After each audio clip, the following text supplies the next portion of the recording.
নমস্কার প্রিয় দর্শক বন্ধুরা, কাউন্সেলিং উইথ নৈরিতার নতুন আরেকটি পর্বে তোমাদের স্বাগত।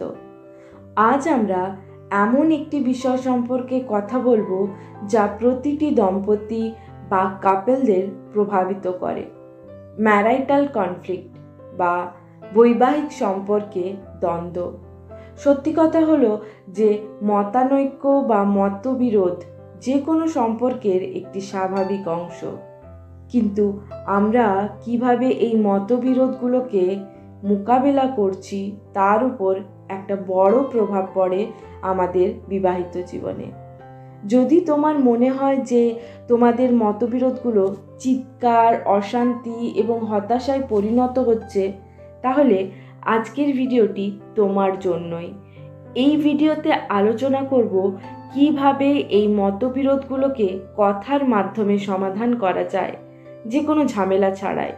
জানতে হলে পুরো ভিডিওটি দেখতে হবে এবং চ্যানেলে নতুন হলে অবশ্যই চ্যানেলটিকে সাবস্ক্রাইব করো।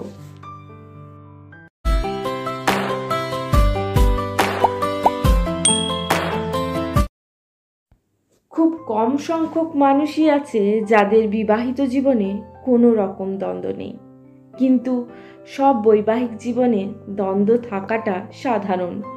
দুটো ভিন্ন ব্যাকগ্রাউন্ড থেকে আসা দুটো মানুষ, ভিন্ন ব্যক্তিত্ব যখন একসাথে থাকতে শুরু করে, তখন মতবিরোধ হওয়া একটি স্বাভাবিক ঘটনা।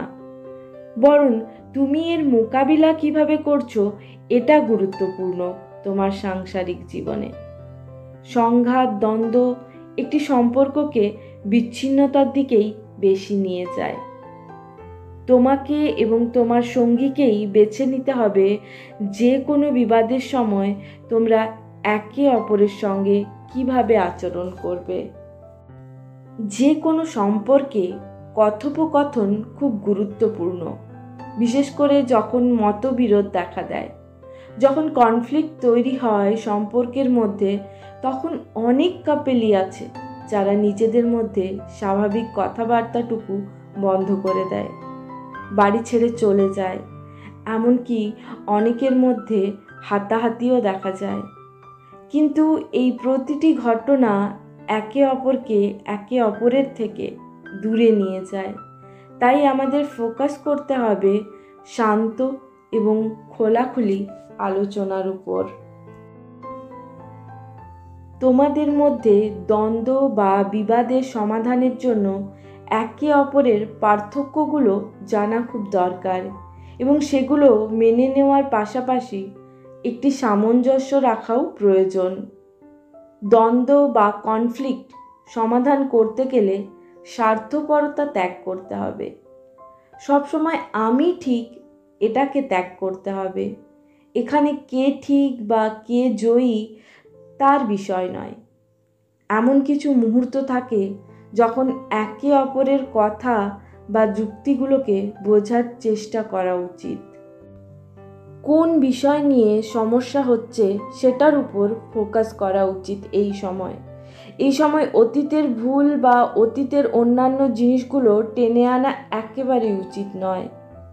যদি বর্তমান সমস্যার উপর ফোকাস না করো, তাহলে এই সমস্যাটাও সমাধান হবে না, অযথা তর্ক বেড়ে যাবে। তোমাদের দুজনকে এটা মনে রাখতে হবে যে তোমরা দুজন একটা দল, একে অপরের বিরোধী নও। তুমি বা তোমার সঙ্গী কেউই এই ঝগড়া ঝামেলাটা উপভোগ করে না। তোমার সঙ্গীও চায় না যে তুমি মন খারাপ করো। তোমরা দুজনেই যদি চাও একটি সুস্থ সম্পর্ক নিজেদের মধ্যে, তাহলে অবশ্যই দুজনকে একসাথে কাজ করতে হবে, একে অপরের বিরুদ্ধে নয়। একে অপরের কথাগুলো ভালোভাবে শুনতে হবে, ধৈর্য রাখতেই হবে। কথা শোনার আগে উত্তর দিতে থাকলে কেউই এই সমস্যার সমাধান করতে পারবে না। তাই উত্তেজিত না হয়ে একে অপরকে ভালো করে শোনো, সমস্যাটা কোথায় হচ্ছে।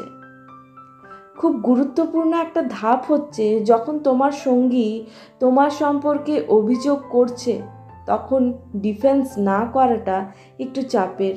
তুমি হয়তো তার একটা অভিযোগ শুনে তার বিরুদ্ধে আরও 4টে অভিযোগ ছুড়ে দিলে। কিন্তু তুমি যদি তার অভিযোগগুলো আগে শুনে নিয়ে তাকে প্রশ্ন করো, তাহলে দেখবে সমাধানের রাস্তাটা পরিষ্কার হচ্ছে। যদি দেখছো দুজনের মধ্যে সমাধানের জায়গায় তর্ক বেড়ে যাচ্ছে, দুজনে একটু সময় নাও। পরিস্থিতি শান্ত হলে দুজনে বসে ঠান্ডা মাথায় আলোচনা করো। দ্বন্দ্ব সমাধান সবসময় সহজ নয়, তবে এটি একটি সুস্থ সম্পর্কের একটি অপরিহার্য অংশ। কথোপকথনের মাধ্যমে এবং কিছুটা সময় নিয়ে এবং একসাথে কাজের মাধ্যমে তোমরা সবচেয়ে কঠিন মতবিরোধকেও মোকাবিলা করতে পারো। মনে রাখবে, সবচেয়ে গুরুত্বপূর্ণ হলো তোমার সঙ্গীর প্রতি তোমার ভালোবাসা এবং শ্রদ্ধা। তোমাদের বিবাদের সমাধান তোমাদের বন্ধনকে আরও শক্তিশালী করে তোলে। আজকের ভিডিওটি এই পর্যন্তই। যদি ভিডিওটি ভালো লেগে থাকে তাহলে অবশ্যই লাইক করো এবং এই ধরনের ভিডিও পেতে চ্যানেলটিকে সাবস্ক্রাইব করে রাখো। নিচে কমেন্টে জানাও তোমার সঙ্গীর সঙ্গে বিবাদ সমাধানের জন্য তুমি কি করো। ভালো থেকো, নিজের যত্ন নিও। দেখা হবে পরের পর্বে।